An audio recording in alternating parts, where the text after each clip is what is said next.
Hello friends, तो आज हम कक्षा 10वीं के मैथ में उदाहरण नंबर 11 पढ़ेंगे, जो हमें प्रश्नावली 3.4 से पहले दिया है। ये पेज नंबर 60 पे 60 पे दिया है। तो आप इस सवाल को मैथ में देख सकते हैं। तो इसको हमें विलोपन विधि से हल करना है। तो हमें क्वेश्चन क्या दिया है कि दो व्यक्तियों की आय का अनुपात 9:7 है और उनके खर्चों का अनुपात 4:3 है। यदि प्रत्येक व्यक्ति प्रति महीने में 2000 रुपये बचा लेता है तो उनकी मासिक आय ज्ञात कीजिए। मतलब हमें दो व्यक्तियों का आय, मतलब वो एक महीने में कितने कमाते हैं, इसका अनुपात दिया है हमें 9:7, और जो उनका खर्चा हो जाता है एक महीने में उसका अनुपात दिया है हमें 4:3, और वो प्रत्येक महीने 2000 रुपये बचा लेता है। तो हमें उनकी मासिक आय मतलब एक महीने में वे कितने बचा लेते हैं उन्हें हमें ज्ञात करना है। तो हम क्या करेंगे, उनकी आय का अनुपात x मानेंगे और खर्चों का अनुपात हम y मानेंगे। तो पहले व्यक्ति की आय का अनुपात हो जाएगा 9x और दूसरे व्यक्ति की आय का अनुपात हो जाएगा 7x, और उनके पहले व्यक्ति का खर्चा हो जाएगा 4y और दूसरे व्यक्ति का खर्चा हो जाएगा 3y। तो इस प्रकार हम समीकरण बनाएंगे। तो मैं यहाँ पे लिख लेता हूँ, ये उदाहरण नंबर 11 है। तो आप इस सवाल को, बहुत काफ़ी इम्पोर्टेंट सवाल है ये, 4 नंबर में पूछा जा सकता है। तो आप इस सवाल को ज़रूर करके देखेंगे। तो चलिए अब हम इस सवाल को करते हैं। तो मैं यहाँ पे लिखूँगा पहले व्यक्ति की बचत। हमें दोनों व्यक्तियों की बचत 2000 ही दी हुई। तो यहाँ पे मैं लिखूँगा पहले व्यक्ति की बचत, पहले व्यक्ति की बचत। पहले व्यक्ति की बचत कितनी है, हमें 2000 दी हुई है, 2000 रुपये। और उसका खर्चा कितना है, उसकी आय और खर्चा कितना है, उसका आय है 9।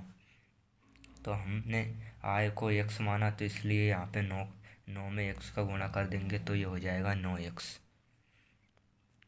तो ये हो जाएगा 9x माइनस, क्योंकि जो आय है उसके बाद वो खर्च कर देता है, मतलब आय में से हम घटाएंगे, जो खर्च हो जाता है वो हम घटाते हैं। उसकी आय 9x है और वो खर्च कर देता है कितना, 4:3, मतलब 4y हम ये खर्च मानेंगे। तो 4y, तो ये हो जाएगा -4y, क्योंकि ये आय में से खर्च कम हो रहा है, मतलब रुपये उसके घट रहे, इसलिए हमने यहाँ पे घटा के लिया। बराबर में कितना हो जाएगा, ये 2000। ये महीने की आय हमें बचत दी हुई है। तो ये हमारा समीकरण बनाएंगे हम। तो ये हमारा समीकरण 1 बन गया। अब मैं यहाँ पे फिर लिखूँगा दूसरे व्यक्ति की बचत भी यही हो जाएगी 2000 रुपये। फिर उससे हम समीकरण बनाएंगे दूसरे व्यक्ति की बचत, उसकी बचत भी 2000 रुपये ही है, 2000।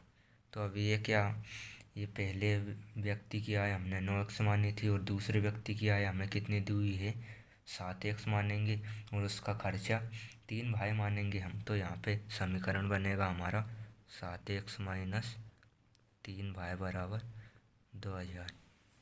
तो इसको हमने समीकरण दो नाम दे दिया है।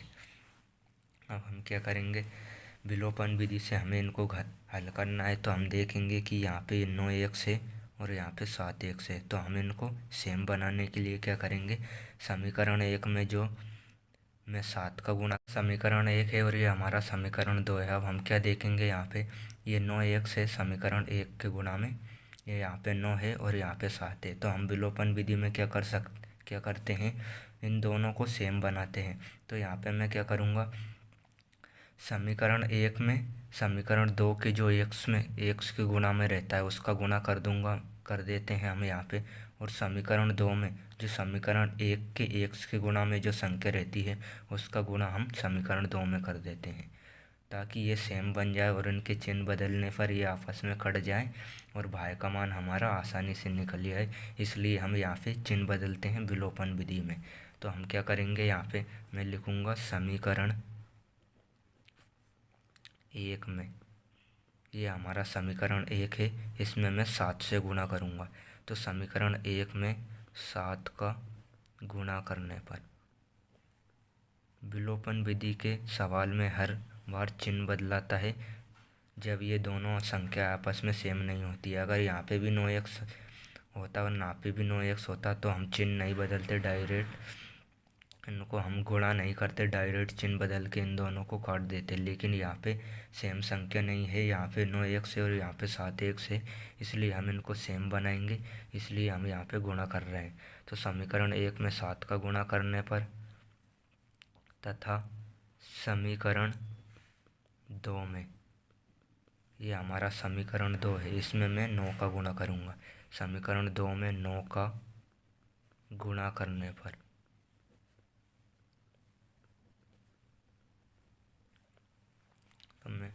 तो यहाँ पे मैं ये हम समीकरण 1 है, उसमें मैं 7 का गुणा करूँगा।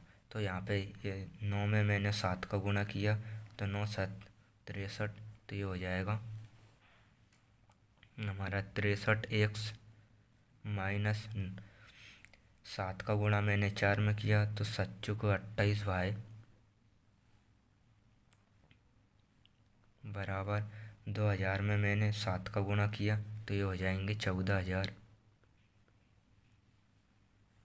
इसके बाद हमारा समीकरण 1 में 7 का गुणा हो चुका है। अब मैं समीकरण 2 में, ये समीकरण 2 है, इसमें मैं 9 का गुणा करूँगा। तो यहाँ पे मैंने 9 का गुणा किया तो ये हो गए 63x माइनस, इसमें मैंने 9 का गुणा किया तो 9 तिया 27y बराबर, फिर इसमें मैंने 9 का गुणा किया 2 में तो ये हो गए 18,000। तो यहाँ पे अब मैं चिन्ह बदलना है, इसलिए यहाँ पे मैं नीचे से लाइन खींचूँगा एक, तो ये प्लस में है अभी, ये भी प्लस में है, तो इनके चिन्ह बदल देंगे हम, तो ये माइनस में हो जाएगी। चिन्ह बदलना मतलब तीनों संख्याओं के हमें चिन्ह बदलना है। तो यहाँ पे ये माइनस में है तो ये प्लस में हो जाएगा, और ये प्लस में है तो ये माइनस में हो जाएगा। ये दोनों आपस में कट जाएंगे। प्लस के 3x में से हम माइनस के 3x करेंगे तो यहाँ पे 0 बचेगा, इसलिए ये दोनों आपस में कट जाएंगे। ये प्लस के 27 और ये माइनस के 28, तो माइनस का 28 में से हम प्लस के 27 घटाएंगे तो माइनस का भाई बचेगा, क्योंकि ये बड़ी संख्या का चिन्ह लगा देते हैं हम छोटी संख्या को घटा के। तो यहाँ पे 28y में से हम 27y घटाएंगे तो माइनस का भाई बचेगा, और यहाँ पे 14 में से हम 14,000 में से 18,000 घटाएंगे तो यहाँ पे बचेंगे 4,000, और ये माइनस से यहाँ पे माइनस के बचेंगे, ये प्लस 18 माइनस में बड़ी संख्या का चिन्ह माइनस में, इसलिए यहाँ पे माइनस लेगा, इससे ये दोनों कट जाएंगे। तो यहाँ पे भाई का मान निकलेगा हमारा 4,000। हमारा भाई का मान निकल चुका है 4,000। अब हम क्या करेंगे, समीकरण 1 में या समीकरण 2 में भाई का मान रख के हम x का मान निकालेंगे। तो मैं यहाँ पे लिखूँगा भाई का मान समीकरण 1 में रखने पर, भाई का मान समीकरण 1 में रखने पर,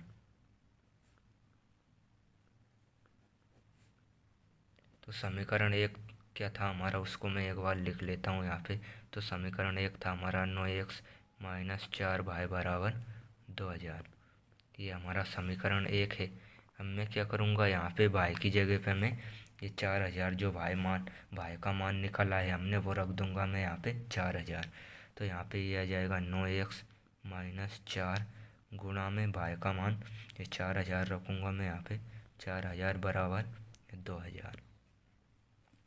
तो यहाँ पे हो जाएगा 9x माइनस 4 का 4 चुक 16, ये हो जाएंगे 16,000 बराबर 2,000। क्योंकि हमें x का मान निकालना है तो x के अलावा जो भी संख्या है उसका पक्षांतर मैं इधर कर दूंगा। तो यहाँ पे आ जाएगा 9x बराबर ये 2,000 मैंने यहीं पे रखा। उसके बाद ये 16,000 माइनस में है तो इधर आके ये प्लस में हो जाएंगे, तो ये हो जाएंगे प्लस के 16,000। तो ये हो जाएगा 9x बराबर यहाँ पे 2,000 और 16,000 जोड़ेंगे हम तो ये हो जाएंगे 18,000। एक्स बराबर ये इसके गुणा में है तो इसके बटे में आ जाएगा 18,000 बटे में 9। तो एक्स का मान हमारा कितना निकलेगा? तो एक्स का मान 9 दूनी 18, ये 3 जीरो बची है यहाँ पे, तो एक्स का मान हमारा ये 2,000 निकला। तो इस प्रकार हमने विलोपन विधि से एक्स और वाई के मान निकाल लिए हैं। अब हम क्या करेंगे, हमें जो दिया है पहले व्यक्ति की मासिक आय हमने कितनी मानी थी? 9x, क्योंकि हमें अनुपात 9:7 दिया था, तो पहले व्यक्ति की मासिक आय 9x थी और दूसरे व्यक्ति की मासिक आय 7x थी। और यही हमें ज्ञात करना थी कि पहले और दूसरे व्यक्ति की मासिक आय क्या थी, तो हम वो निकालेंगे। चलिए हम निकालते हैं उनको। मैं यहाँ पे लिखूँगा अतः पहले व्यक्ति की मासिक आय, अतः पहले व्यक्ति की मासिक आय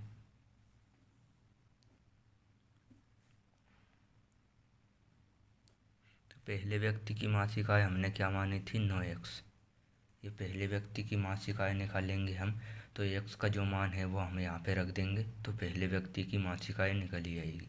तो यहाँ पे आएगा 9 गुणित x का मान हमने कितना निकाला? 2,000। तो ये गुणा करेंगे हम तो 9 दूनी 18,000। तो हमने पहले व्यक्ति की मासिक आय निकाल ली है, वो 18,000 आई है हमारी, जो हमें ज्ञात करना था। अब हम क्या करेंगे, ऐसे ही हम दूसरे व्यक्ति की मासिक आय निकालेंगे। दूसरे व्यक्ति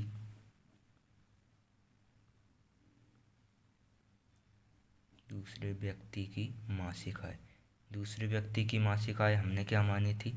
हमने 7x मानी थी, आय बराबर 7x। तो यहाँ पे मैं x का मान रखूँगा 7 गुणित x का मान 2,000 बराबर ये 14,000। ये दूसरे व्यक्ति की मासिक आय 14,000 निकली है और पहले व्यक्ति की मासिक आय 18,000 निकली है। यही हमें ज्ञात करना था। तो हमारा ये उदाहरण नंबर 11 पूरा हो चुका है। अब हम क्या करेंगे, उदाहरण नंबर 13 करेंगे, जो काफ़ी इम्पोर्टेंट है। तो चलिए अब हम उदाहरण नंबर 13 देखते हैं। ये काफ़ी इम्पोर्टेंट सवाल है। उदाहरण नंबर 11 और 13, ये 11 और 13 को आपको बहुत ही ध्यानपूर्वक करना है। ये 4 नंबर में आ सकते हैं। तो चलिए अब हम उदाहरण नंबर 13 करेंगे। तो उदाहरण नंबर 13 हमें दिया है, ये 62 पेज नंबर पे आप इसको देख सकते हैं। तो 2 अंकों की संख्या एवं उसके अंकों को उलटने पर बनी संख्या का योग 66 है। यदि संख्या के अंकों का अंतर 2 हो तो संख्या ज्ञात कीजिए। मतलब हमें कोई 2 अंकों की संख्या दी हुई है और उसके अंकों को उलटने पर बनी संख्या का योग, मतलब जो संख्या दी हुई है और उसके अंकों को उलटने पर जो संख्या बनती है उसका योग 66 है। यदि संख्या के अंकों का अंतर, मतलब एक संख्या में से दूसरी संख्या को घटा दें हम, तो वो 2 प्राप्त होता है, तो हमें वो संख्या ज्ञात करनी है। तो 2 अंकों की संख्या, इसलिए हम क्या मानेंगे, एक अंक को इकाई मानेंगे, इकाई के अंक को हम x मानेंगे और दहाई के अंक को हम y मानेंगे और हम आगे सवाल करेंगे। तो इकाई का अंक हमने x मान लिया। अब हम क्या करेंगे, दहाई का अंक हम y मान लेंगे। तो दहाई का अंक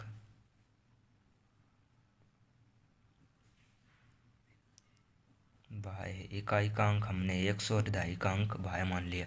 तो अब संख्या का सूत्र क्या रहता है, हम संख्या कैसे बनाते हैं? तो संख्या का सूत्र रहता है 10 दहाई प्लस इकाई। ये हमारा, जब भी हमारा संख्या वाला सवाल आता है तो हमें यही सूत्र लगाना है कि 10 दहाई प्लस इकाई, ये हमारी संख्या का सूत्र रहता है। तब संख्या बराबर हमारी संख्या क्या बनेगी, इकाई का अंक x माना और दहाई का अंक y माना, तो हमारी संख्या बनेगी 10 दहाई प्लस इकाई। ये हमारी संख्या का सूत्र है। जब भी संख्या वाला सवाल आता है आपको ये लगाना है 10 दहाई प्लस इकाई। तो 10 दहाई क्या माना हमने, y माना, तो ये हो जाएगा y प्लस इकाई क्या माना हमने x। तो ये हमारी संख्या का सूत्र है। तो अंकों को पलटने पर मतलब हम एक सी जगह पे भाई रख देंगे और भाई की जगह पे एक्स रख देंगे तो ये हमारी पलटा जाएगी संख्या। तो हम यहाँ पे लिखेंगे अंकों को पलटने पर बनी नई संख्या। अंकों को पलटने पर नई संख्या। तो अंकों को पलट देंगे तो नई संख्या क्या बनेगी हमारी, यहाँ पे भाई की जगह पे एक्स आ जाएगा और यहाँ पे एक्स की जगह पे भाई आ जाएगा। तो ये हमारे अंक पलट जाएंगे। तो ये हो जाएगा 10x प्लस वाई। ये हमारी संख्या बन गई है, नई संख्या। अब क्वेश्चन में हमें क्या दिया है कि दो अंकों की संख्या एवं उसके अंकों को उलटने पर बनी संख्या क्या होगी। मतलब ये तो हो गई हमारी दो अंकों की संख्या ये, और उसके अंकों को पलट दिया, ये हमने पलट दिया। जब इसको और इसको जोड़ेंगे तो उसका योग कितना दे रखा है क्वेश्चन में, ये 66 दे रखा है। तो हमें इसको और इसको जोड़ के 66 बनाना है। ये हमारा समीकरण 1 बनेगा और समीकरण 2 बनेगा हमारा। एक संख्या में से दूसरी संख्याओं को घटाएंगे हम, तो भाई में से हम एक्स को घटाएंगे तो ये हो जाएगा हमारा 2। ये हमारा समीकरण 2 बनेगा और हम इसको आगे विलोपन विधि से हल करेंगे। तो काफ़ी इजी सवाल है ये और काफ़ी इम्पोर्टेंट भी है, 4 नंबर में पूछा जा सकता है। तो चलिए हम क्वेश्चन में क्या दिया है उसके अनुसार हम आगे करेंगे। तो हम यहाँ पे लिखेंगे प्रश्नानुसार, जो हमें प्रश्न में दिया है। तो प्रश्न में दिया है हमें तो 10 भाई plus x plus 10x plus भाई बराबर ये 66 दे रखा है। मतलब हमें ये संख्या को, दोनों संख्या को जोड़ना है, दो अंकों की संख्या का योग और उनको अंकों को पलटने पर ये संख्या बनी है, उसको जोड़ के हमें 66 बताना है। यहाँ पे ये इसके बराबर में रखना है। अब मैं क्या करूँगा, यहाँ पे ये x है और ये 10x है, तो इन दोनों को जोड़ूंगा मैं तो ये हो जाएंगे 11x। 11x प्लस ये भाई है, ये एक भाई है और ये 10 भाई है, तो दोनों को जोड़ूंगा मैं तो यहाँ पे हो जाएंगे ये 11 भाई बराबर ये 66। अब जो भी संख्या इसमें से कॉमन मिल सकती है उसको हम कॉमन ले लेंगे और ये गुणा में है तो इसके बटे में पहुँचा देंगे यहाँ पे। तो यहाँ पे 11 है और यहाँ पे भी 11 है, तो 11 हम कॉमन ले लेंगे यहाँ से। तो 11 यहाँ पे बचेगा एक्स प्लस यहाँ पे बचेगा भाई बराबर 66। तो इसको हमने 11 कॉमन ले लिया है यहाँ से, तो ये आ जाएगा यहाँ पे एक्स प्लस भाई बराबर 66/11। ये इसके गुणा में है तो इसके बटे में आ जाएगी और 11 से 66 6 बार कटेगा तो यहाँ पे आ जाएगा एक्स प्लस भाई बराबर 11 का भाग 66 में दिया तो 6 आ जाएगा। इसको हम समीकरण 1 बना देंगे, 11 जाके 66। तो ये हमारा समीकरण 1 बन गया है। अब हमारा समीकरण 2 कैसे बनेगा, समीकरण 2 बनेगा हमारा क्वेश्चन को आगे पढ़ने से। यदि दो अंकों की संख्या का अंतर, मतलब हमें अंतर देना है, मतलब अंतर मतलब घटाना, तो हमारी अंतर कैसे निकलेगा, हम जब दूसरी संख्या में से पहली संख्या घटा देंगे जो हमें संख्या बनाई है, तो उससे हमारा दूसरी संख्या हमने, मतलब ये हमारी दहाई का अंक है और ये इकाई का अंक है, तो हम दहाई के अंक में से इकाई का अंक घटा देंगे तो उसका अंतर हमें 2 दिया है हम। तो यहाँ पे ये हमारा समीकरण 2 बनेगा, भाई माइनस एक्स बराबर 2। तो ये हमारा समीकरण 2 बन गया है। अब हम क्या करेंगे, इनको विलोपन विधि से हम हल करेंगे। तो विलोपन विधि से हल करने के लिए हम यहाँ पे, तो यहाँ पे हम देखेंगे कि ये एक्स है, ये एक्स प्लस का है और ये एक्स माइनस का है, तो इन दोनों को, ये दोनों आपस में कट जाएंगे, हमें कहीं भी गुणा करने की ज़रूरत नहीं है और हमारा भाई का मान निकल ही आएगा। ये हम भाई का मान भी निकाल सकते हैं, लेकिन ये प्लस में है और ये प्लस में है तो यहाँ पे हमें चिन्ह बदलना पड़ेगी, लेकिन यहाँ पे हमारा ये डायरेक्ट कट जाएगा आपस में, तो हमें चिन्ह बदलने की ज़रूरत नहीं पड़ेगी। तो हम इसको यहाँ पे लिख लेते हैं। तो ये आ जाएगा हमारा एक्स प्लस भाई बराबर 6, ये हमारा पहला समीकरण है। और दूसरा समीकरण क्या हो जाएगा, इसको हम आगे लिख सकते हैं और इसको y को हम पीछे लिख सकते हैं। तो ये हो जाएगा -x, ये प्लस का y बराबर ये 2। तो ये प्लस का है और ये माइनस का, ये तो ये दोनों आपस में डायरेक्ट कट जाएंगे। तो ये कट जाएंगे, हमें चिन्ह बदलना नहीं पड़ेगा। तो यहाँ पे हो जाएगा ये भाई है और ये भाई है, तो एक भाई और एक भाई मिलके 2 भाई हो जाएंगे, बराबर में ये 2। तो हमारा भाई का मान क्या निकलेगा, भाई का मान निकलेगा, ये इसके गुणा में है तो ये बटे में चल जाएगा, यहाँ 2/2 हो जाएगा। तो भाई का मान निकलेगा हमारा 1। तो हमारा ये ऐसा आ गया है। तो अब भाई का मान निकालने के लिए मैं क्या करूँगा, ये 2 है, इसका पक्षांतर इधर कर दूंगा तो यह जाएगा भाई बराबर 2/2। तो भाई का मान क्या निकलेगा, 2 से ये 2 एकम 2, तो भाई का मान निकलेगा हमारा 1। तो भाई का मान हमारा 1 निकल चुका है। अब हम क्या करेंगे, भाई का मान समीकरण 1 में रखेंगे या समीकरण 2 में, तो हमें x का मान मिल जाएगा हमें। तो मैं यहाँ पे लिखूँगा भाई का मान समीकरण 1 में रखने पर, समीकरण 1 या 2 में रख के भी निकाल सकते हैं, मान सेम ही निकलेगा। तो भाई का मान समीकरण 1 में रखने पर, तो समीकरण 1 क्या था हमारा, तो समीकरण 1 था हमारा, एक बार मैं उसको लिख लेता हूँ। तो समीकरण 1 है हमारा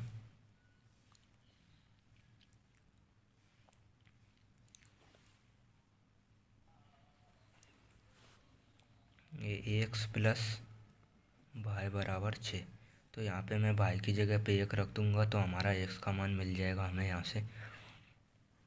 तो यहाँ पे ये है ax प्लस भाई की जगह पे यहाँ पे आ जाएगा 1 बराबर 6। तो x का मान निकलेगा, ये प्लस में है तो इधर आके माइनस में हो जाएगा ये।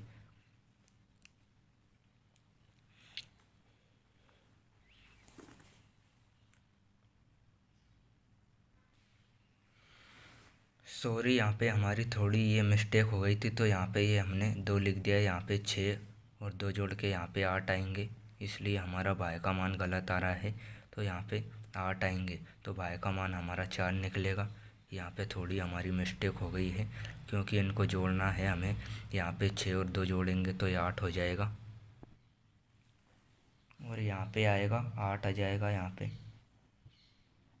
और 8 इसके ये 2 है, इसका पक्षांतर मैंने यहाँ पे किया तो हो जाएगा 8/2 और 2 का भाग मैंने 8 में दिया तो ये 4 बार गया। तो भाई का मान हमारा कितना निकला, भाई का मान हमारा 4 निकला। थोड़ी हमारी मिस्टेक हो गई थी। तो यहाँ पे ये भाई का मान समीकरण 1 में रखने पर, तो हमारा ये समीकरण 1 है, भाई की जगह मैंने यहाँ पे 4 रख दिया तो ये हो जाएगा 1 बराबर 6 में 4 जाएंगे 2। तो ये हमारा x का मान निकल चुका है। तो हमें x और y का मान निकल चुका है। तो अब हम क्या करेंगे, हमें संख्या बनानी है। तो संख्या कितनी हो जाएगी हमारी, तो संख्या पहले हम इकाई का अंक लिखते हैं और फिर दहाई का अंक लिखते हैं। तो इकाई का अंक हमने क्या माना था, तो इकाई का अंक हमने x माना था और दहाई का अंक हमने y माना था। तो अतः संख्या हो जाएगी हमारी, अतः संख्या बराबर, ये इकाई का अंक हमने x माना, x का मान 2 निकला और दहाई का अंक हमने y माना तो उसका मान 4 निकला। तो हमारी संख्या 42 हो जाएगी, अतः संख्या 42 है। तो हमारा ये 13वां उदाहरण कंप्लीट हो चुका है। अगर ये काफ़ी इम्पोर्टेंट है, 4 नंबर में पूछा जा सकता है। अगर आपको वीडियो पसंद आया है तो इसको लाइक शेयर और सब्सक्राइब जरूर करें, और यदि चैनल पर पहली बार आए हैं तो बेल आइकन को ऑल पर सिलेक्ट कर लें, जिससे कि मेरी आने वाली वीडियो आपके पास जल्दी से जल्दी पहुंच जाए। और वीडियो को लाइक ज़रूर करें गाइस, क्योंकि वीडियो को बनाने में बहुत मेहनत लगती है। और अगर आप वीडियो को लाइक करते हैं तो इससे हमारा कॉन्फिडेंस बढ़ जाता है और हम आगे भी आपके लिए आगे वीडियो बनाते रहेंगे। मिलते हैं अगले वीडियो में, तब तक के लिए धन्यवाद।